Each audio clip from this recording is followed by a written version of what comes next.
Alcatraz Federal Penitentiary, California.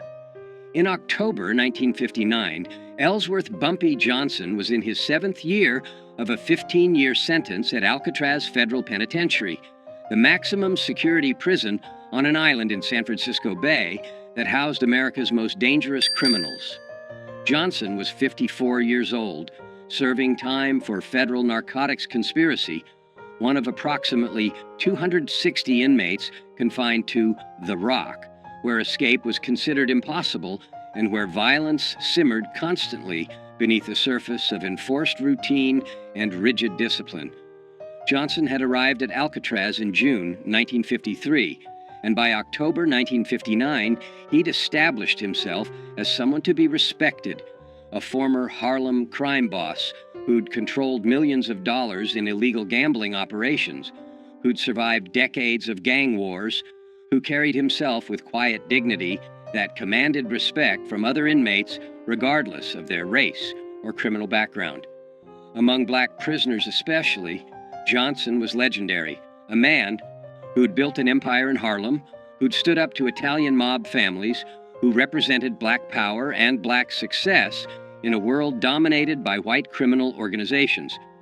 But not everyone at Alcatraz respected Bumpy Johnson, and one man in particular, a massive white prisoner named Eric Paulson, would learn in the most violent and permanent way possible that disrespecting Johnson carried consequences that no amount of size or strength or murderous reputation could protect against. According to 17 former Alcatraz inmates who were present during October 1959 and who spoke with Prison Chronicles between 1965 and 1970, what happened in the prison cafeteria on October 23, 1959 became the most legendary act of violence in Alcatraz history. Not because of its brutality — Alcatraz had seen far more brutal attacks — but because of how swiftly it happened, how strategically it was executed, and how completely it ended racist harassment that had been escalating for an entire week. Eric Paulson, 38 years old in October 1959, was exactly the kind of prisoner that Alcatraz was designed to contain: violent, sadistic, racist, and utterly unrepentant about any of it. Paulson stood 6 feet 4 inches tall, weighed approximately 275 pounds of muscle, built through years of prison weightlifting, and had been convicted of 3 separate murders, all of black men, committed during armed robberies in Texas between 1954 and 1956.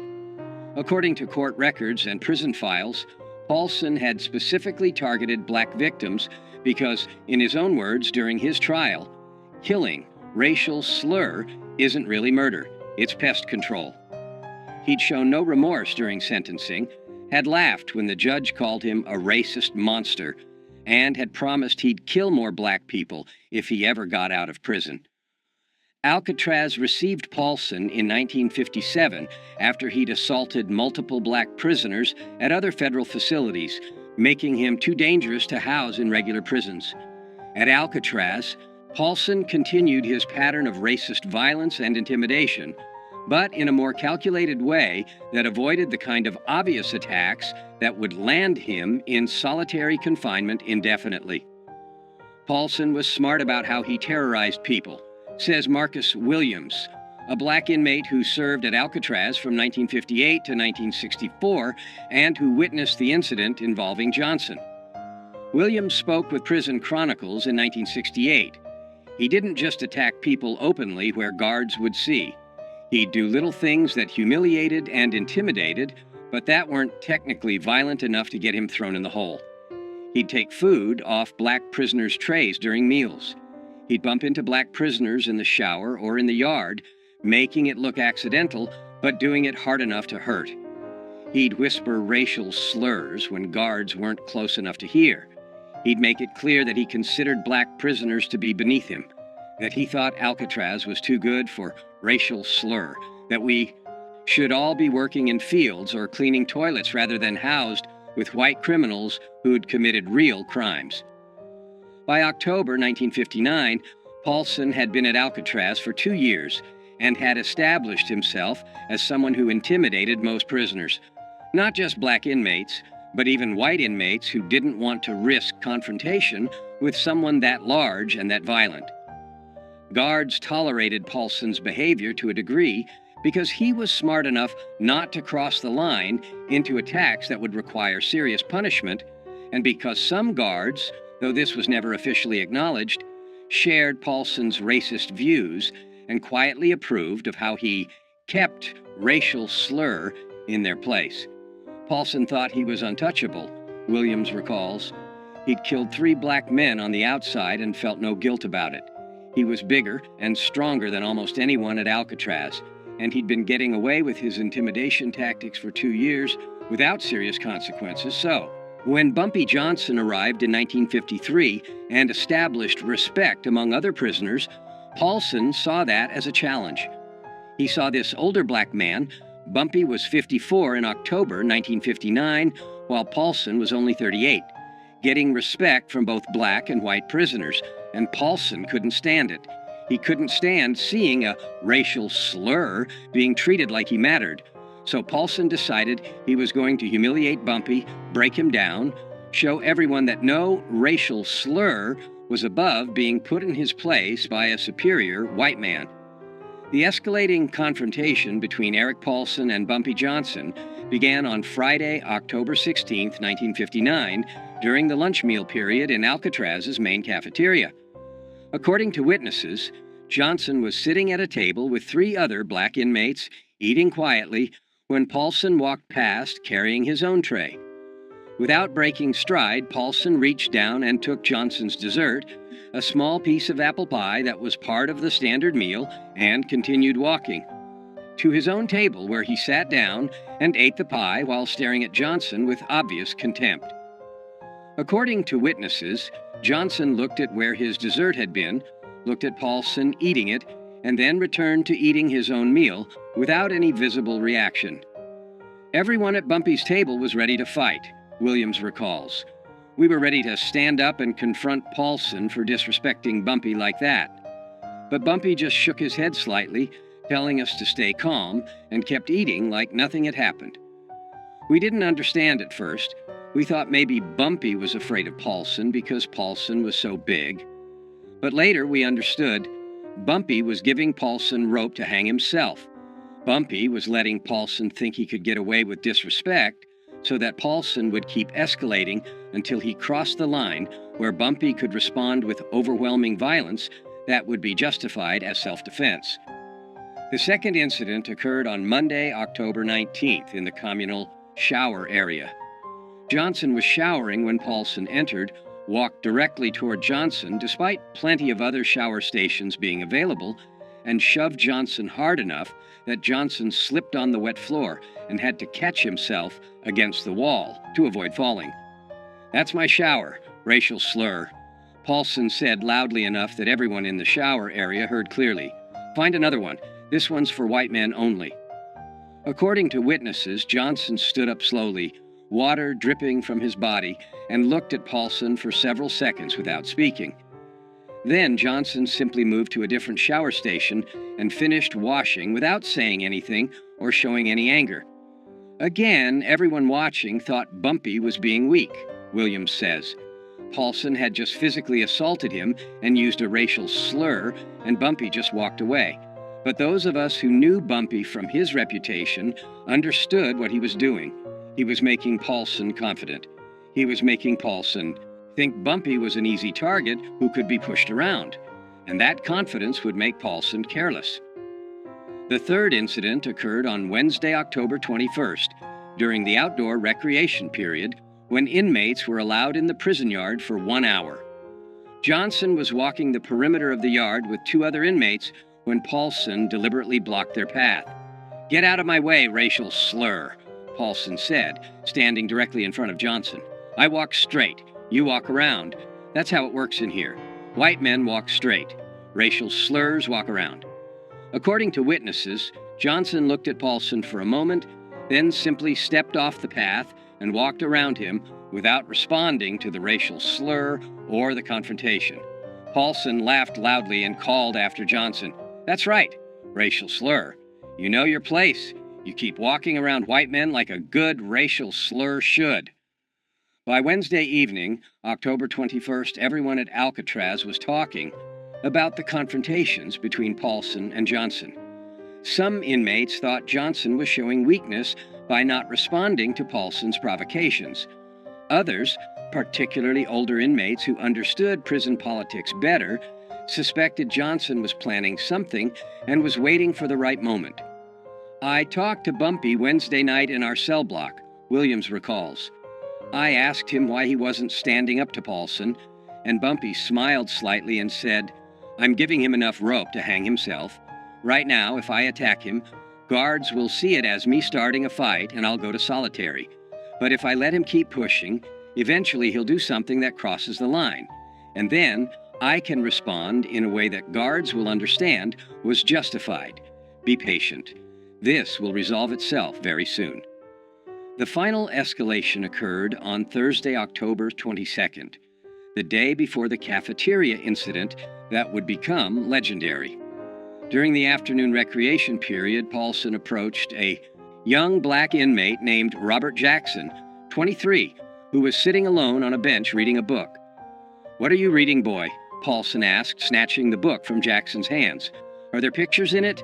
"I didn't know racial slurs could read words without pictures." According to witnesses, Jackson, who was small, maybe 140 pounds, serving time for postal fraud, and who'd never been violent, tried to take his book back politely. "Please give that back, sir. I was reading it." Paulson responded by hitting Jackson across the face with the book, knocking Jackson off the bench onto the ground, and then throwing the book into a puddle of dirty water that had collected near a drain. "That's what I think of racial slurs who think they're smart enough to read," Paulson said, standing over Jackson, who was holding his face where he'd been hit. "You're not smart. You're not equal to white men. You're racial slurs. And racial slurs belong on the ground where I just put you." Guards broke up the confrontation before it went further, but they didn't punish Paulson severely. He received a verbal warning and lost 1 day of recreation privileges. Jackson was sent to the infirmary with a split lip and a black eye. That evening, Bumpy Johnson sat with several other black inmates in their cell block, and according to Williams, who was present, Johnson made a statement that everyone understood meant something was going to happen very soon. Tomorrow at lunch, Paulson is going to learn a lesson he'll remember for the rest of his life. "I've been patient.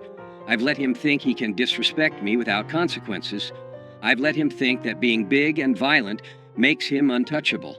But tomorrow, he's going to understand that size doesn't matter when someone has the intelligence and the willingness to use violence more strategically than he does. Tomorrow, Alcatraz is going to see what happens when a racist bully picks the wrong target." The main cafeteria at Alcatraz, Federal Penitentiary, seated approximately 250 inmates at long tables arranged in rows, with guards stationed at strategic positions around the perimeter watching for any signs of trouble. Meals were regimented. Inmates filed in, received their food, sat at assigned tables, ate in silence or with minimal conversation, and filed out within 45 minutes. Violence during meals was relatively rare because guards had clear sightlines to every table, and because inmates knew that starting a fight in the cafeteria would result in immediate solitary confinement. On Friday, October 23, 1959, at approximately 12:15 p.m., inmates filed into the cafeteria for lunch. Bumpy Johnson, wearing the standard prison-issue clothing, received his food tray and walked to his assigned table, where he sat with 3 other inmates and began eating quietly. Eric Paulson entered the cafeteria 2 minutes later, received his tray, and instead of going to his own assigned table, walked directly to Johnson's table and sat down in an empty seat across from Johnson, setting his tray down with deliberate force. "Well, well," Paulson said loudly enough that nearby tables could hear. "If it isn't Harlem's racial slur king. Still eating with your racial slur friends, I see. Still thinking you're somebody important instead of just another racial slur who belongs in a cage." According to witnesses, Johnson continued eating without looking up, without acknowledging Paulson's presence or his racial slurs. This non-response seemed to anger Paulson, who wanted a reaction. "You ignoring me, boy?" Paulson said, leaning forward across the table toward Johnson. "You think you're too good to respond when a white man talks to you? Let me explain something. Racial slur. You're not too good for anything. You're a racial slur. That means you're beneath me. That means when I talk to you, you respond respectfully or you face consequences." Paulson then turned his attention to Robert Jackson, the young inmate Paulson had hit with a book the previous day, who was sitting 3 tables away. Jackson's face still showed bruising from where Paulson had struck him. "Hey, racial slur boy," Paulson shouted across the cafeteria at Jackson. "How's your face feeling today? You learn your lesson about reading books you're not smart enough to understand? Maybe I need to come over there and teach you another lesson." Jackson, according to witnesses, looked down at his food, trying to avoid Paulson's attention, clearly terrified. Some of the other black inmates at Jackson's table started to stand up, preparing to defend him if Paulson approached, but guards shouted for everyone to remain seated. And then Bumpy Johnson stood up. According to 17 witnesses who saw what happened next, the entire sequence of events lasted approximately 3 to 4 seconds. Johnson stood up from his seat at the table, and as he stood, his right hand moved to his waist, where his prison shirt was tucked, into his pants. In one smooth motion that was so fast that most witnesses didn't clearly see it happen, Johnson withdrew something from where it had been hidden against his body. A blade approximately 4 inches long that had been fashioned from a piece of metal sharpened to a razor edge, a weapon that in prison parlance was called a shank, and that experienced inmates could make from various materials and hide in ways that even thorough searches often missed. Johnson walked around the table toward where Paulson was sitting, moving quickly but not running, covering the 8 feet between them in approximately 2 seconds. Paulson saw Johnson approaching and started to stand up, his hands moving to defend himself or to attack. But Johnson was faster. Johnson's right arm moved in a horizontal slash across Paulson's face from left to right, a motion that took less than 1 second, and the shank's blade cut a deep gash across Paulson's face from his left cheekbone to his right jaw, opening a wound approximately 7 inches long that immediately began pouring blood. Paulson screamed, a sound witnesses describe as shock and pain combined, and his hands went to his face, trying to stop the blood that was now flowing down his neck and onto his prison shirt. But Johnson wasn't finished.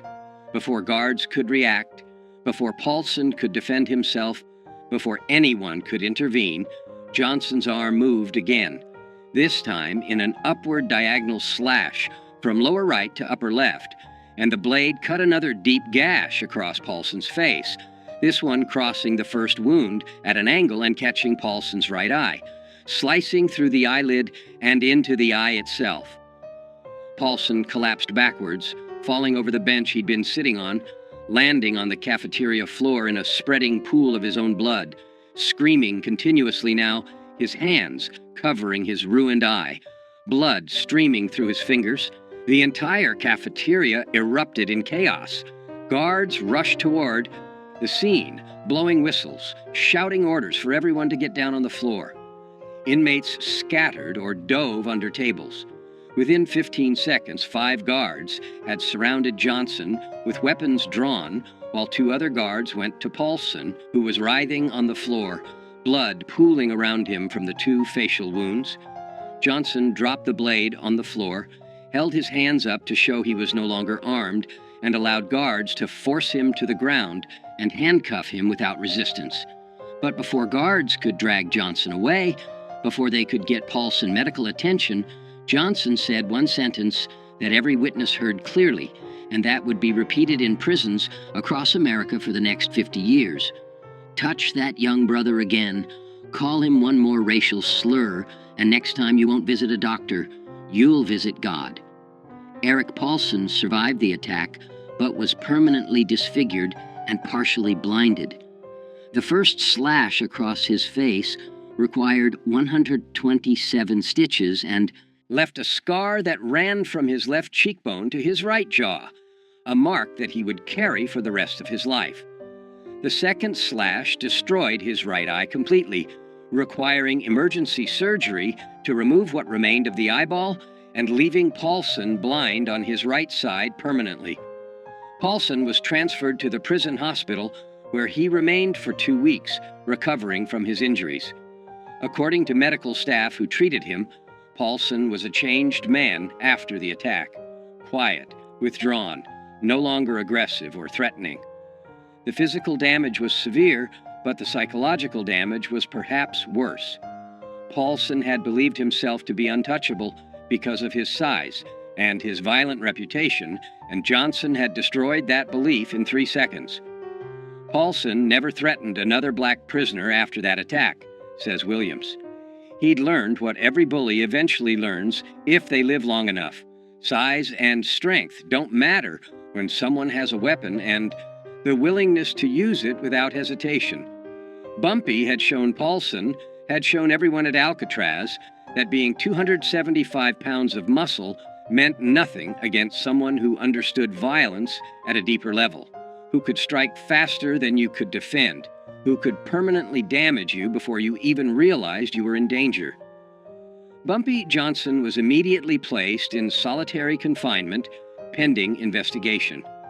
The investigation lasted 2 weeks and included interviews with dozens of witnesses. What investigators discovered was exactly what Johnson had calculated. Multiple witnesses testified that Paulson had been harassing and threatening black prisoners for weeks, including taking Johnson's food, shoving Johnson in the showers, blocking Johnson's path in the yard, and using racial slurs constantly. Witnesses testified that Paulson had physically assaulted Robert Jackson the day before the cafeteria incident, hitting him with a book and knocking him to the ground while calling him racial slurs. Witnesses testified that on the day of the attack, Paulson had sat at Johnson's table uninvited, had used racial slurs toward Johnson repeatedly, and had then threatened Jackson across the cafeteria. Johnson's own statement to investigators was simple and consistent. "I defended myself and another inmate from a racist prisoner who'd been threatening us for a week. I used the minimum force necessary to ensure he would stop threatening us. I had warned him. I told him after the attack that if he continued his behavior, consequences would be worse next time. I don't regret defending myself. I don't regret defending Robert Jackson. I regret that violence was necessary, but it was necessary because guards weren't protecting us from Paulson's harassment." After 2 weeks in solitary confinement, prison officials made a decision that surprised many people. Johnson would receive additional time in solitary, 30 days total, for possession of a weapon and for assault, but he would not face additional years added to his sentence because investigators concluded that Johnson had been provoked by Paulson's sustained harassment and that the attack, while excessive in its violence, was understandable given the circumstances. The prison administration didn't want to admit it publicly, Williams explains, but they knew Paulson had been terrorizing black inmates for years and that guards had done nothing to stop it. They knew Paulson had assaulted Jackson the day before. They knew Paulson was sitting at Bumpy's table using racial slurs and threatening another inmate when Bumpy attacked him. So punishing Bumpy too severely would mean admitting that the prison administration had failed to protect inmates from a known racist bully. Instead, they gave Bumpy 30 days in the hole, enough punishment to satisfy rules against weapons and violence, and then they quietly transferred Paulson to another facility when he recovered, effectively admitting that Paulson was the problem, not Bumpy. What happened in Alcatraz's cafeteria on October 23, 1959 became legendary, not just at Alcatraz, but in federal prisons across America. Inmates transferred from Alcatraz to other facilities carried the story with them. Guards talked about it. Prison officials wrote about it in reports. and the story grew with each retelling until it became a legend that defined Bumpy Johnson's reputation for the rest of his time in prison and for the rest of his life. The legend emphasized several key elements. The strategic patience. Johnson had endured a week of harassment without responding, letting Paulson grow confident and careless, waiting for the moment when response would be justified. The speed and precision. 2 slashes in 3 seconds that permanently disfigured and partially blinded a man before guards could react or before the victim could defend himself. The weapon. No one knew where Johnson had hidden the blade or how he'd smuggled it into the cafeteria. That mystery added to the legend, suggesting Johnson had capabilities and resources that other inmates couldn't match. The message, touch that young brother again, and next time you'll visit God. The statement became famous in prison culture as the perfect threat, specific, clear, and absolutely believable, coming from someone who just demonstrated the willingness and ability to inflict devastating violence. The age factor.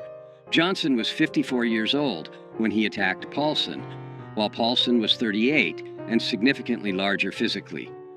The fact that an older, smaller man had destroyed a younger, larger man so quickly and efficiently became part of the legend, proving that intelligence and experience were more valuable than size and strength.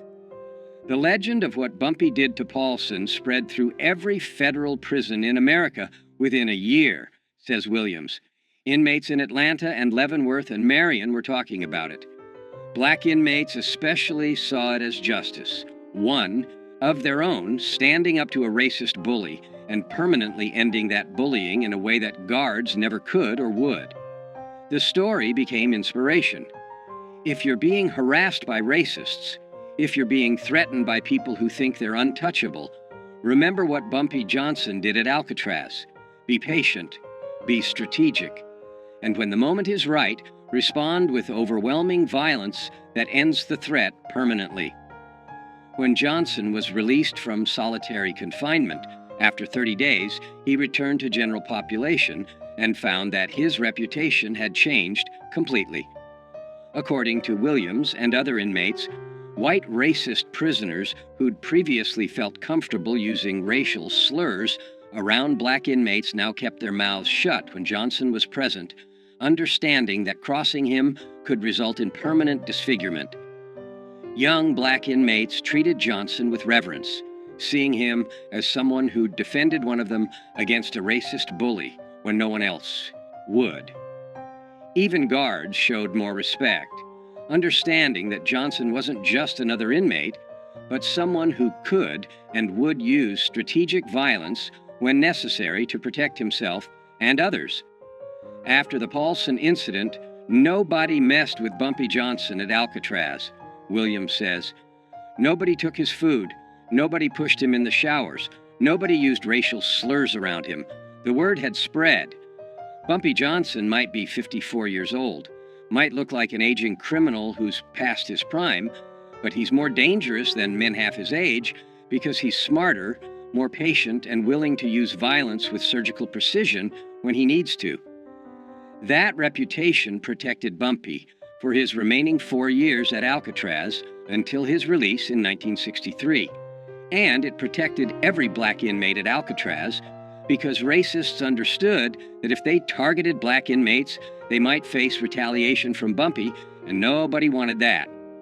Robert Jackson, the 23-year-old inmate Paulson had been threatening when Johnson attacked, served the remainder of his sentence at Alcatraz and was released in 1962. According to Jackson's later accounts to friends and family, the cafeteria incident changed his life by teaching him about courage, justice, and standing up to bullies. Mr. Johnson saved me that day, Jackson told his family after his release, according to accounts shared with Prison Chronicles. Paulson had been terrorizing me for weeks. I'm small, I'm not violent, I couldn't defend myself against someone that big. I thought I'd have to endure his abuse for my entire sentence. And then Mr. Johnson, who barely knew me, who had no obligation to help me, stood up and permanently ended the threat in 3 seconds. He risked additional prison time to defend me. He used violence on my behalf when I couldn't use it myself. That taught me that there are people in this world who'll stand up for you when you can't stand up for yourself, and that justice sometimes requires violence when peaceful means fail. Jackson never saw Johnson again after their respective releases from Alcatraz, but Jackson kept a newspaper clipping about Johnson's 1968 death, and at Jackson's own funeral in 1997, his family found the clipping in Jackson's wallet along with a handwritten note. "He saved me when no one else would. He showed me what courage looks like." RJ, 1962. Eric Paulson was transferred from Alcatraz to USP Leavenworth in Kansas in December 1959, 2 months after the cafeteria attack. According to prison records and accounts from inmates who served with Paulson at Leavenworth, Paulson was a changed man after his encounter with Johnson, physically disfigured with a massive facial scar and blind in one eye, but also psychologically broken by the realization that his size and violence hadn't protected him. Paulson served the remainder of his sentence at Leavenworth and was released in 1971.